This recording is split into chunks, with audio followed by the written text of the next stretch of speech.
What he did was really creative though, is if he called 20 people, he would figure it out. He's like, I made $50 a call, whatever that number is.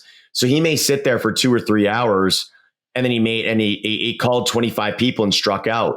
But then he put that he made $1,250 that day because he knew that eventually it was 1 of 10. So you'd look down and the next day he'd be like, oh, I made $1,250. That's not bad. Then the next day he'd come back and he'd do it again. And he made another $1,250 or whatever the number was, because he knew that if he talked to 1 in 100 was his number, he'd make $5,000. He still paid himself for the time that he put in. And he said that really changed his mentality. So for anybody that's doing this to start off with, figure out what the average sales price is in your area. If you talk to 100 people, what that looks like.